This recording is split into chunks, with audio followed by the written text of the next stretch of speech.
Spencer, the Ryder Cup is what, a year plus away, and I was kind of surprised when Monty got the captain's right for 210. Yes. I thought it would have gone to Olazabal. What do you reckon? Well, it's fascinating, the politics all behind it, because in fact up to 2 or 3 weeks before the announcement, nobody was really contemplating Monty. Everyone thought Monty was going to play. And Monty, of course, was earmarked for when it goes to Scotland at Glen Eagles in, I think, 2014. So Monty all along has been saying how he wanted to get back into the team. He didn't play last time. Fowler didn't pick him as one of the wild cards. Those two guys don't get along? Not the two best mates, no. And then there was talk, Olazabal. Sandy Lyle was a very strong contender. And I think as they got closer to the debates, maybe Monty started to realise that all these young kids playing so wonderfully, it would be much harder for him to get in. And he, I have to say, seemed to be an almost unanimous choice of the committee.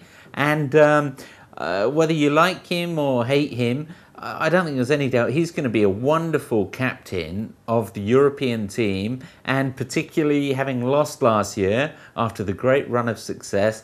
It was interesting that they actually did a live broadcast on the European Tour website of the press conference announcing him, and I watched that, and everything was, you know, we're going to win this back, and the mentality, the psyche, and Monty looked so happy. He had this Cheshire Cat grin on him for the whole sequence of it. Let me interrupt you there. You know, this fellow comes across as a real groucho. Okay. Now, does he have the skills to handle people, to handle a team? He's a very smart man. People have said he's a bit of a Jekyll and Hyde. I've been on the wrong end of some of Monty's criticisms, and I think a lot of people in the media will say no, he's not their favourite person. But listen, if you want somebody who's going to give you a quote, fantastic guy. I mean, really a great deep thinker and a very smart guy. And there's this lovely saying they have, I think, on the European tour after all these years, that on Wednesday, Monty is the best person in the world. He comes into the press room, everything's smelling of roses, and he'll talk about any subject, anything.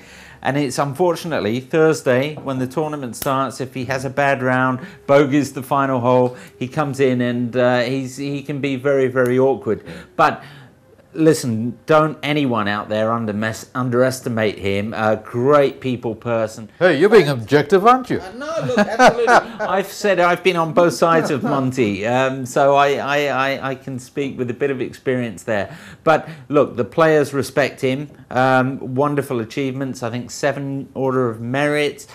He's always said the highlights of his career, which conspicuous by its absence, are obviously no majors. Okay, so for him, the Ryder Cup has been maybe the defining parts of his career. He's got this astonishing record, Mike.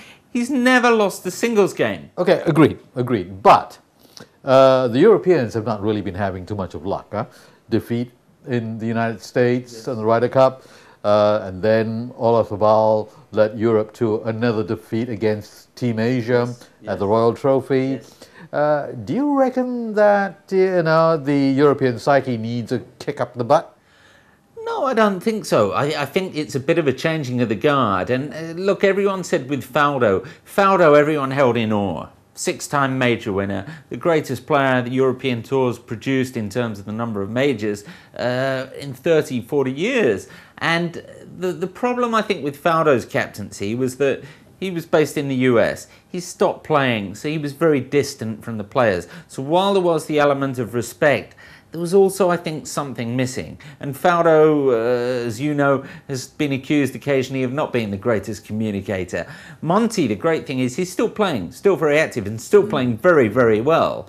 So he's up close, he knows the players, and I think that's going to be critical. I think you'll see with Monty as well, based in Europe, he'll get team get-togethers. I've read a couple of pieces and heard him say about he's going to be spending a lot of time over at Celtic Manor, which is in Wales, where they're going to be holding this on the first time ever, a purpose-built golf course for the Ryder Cup. a little bit people are saying he'll be like Bernhard Langer. He will leave no stone unturned in his quest to be a winning Ryder Cup captain. He will get to know every blade of grass at Celtic Manor. He will know and will instruct every one of the players. This is how you need to play the holes. This is where you've got to drive the ball. This is where you've got to hit it on the green, below the flag. These are the breaks. And I think you'll find a European team that will be better prepared than possibly ever before. And look, it's early days, and I'm sure Corey Pavin is looking forward to the challenge, the US captain. But I think a very good move by Europe, and I think at this early stage, you'd have to say you'd be a brave man to bet against Monty in Europe. All right, you heard it first, right here on Asian Golf Monthly, folks. Spencer Robinson on the spot, and he's voting for Groucho Monty.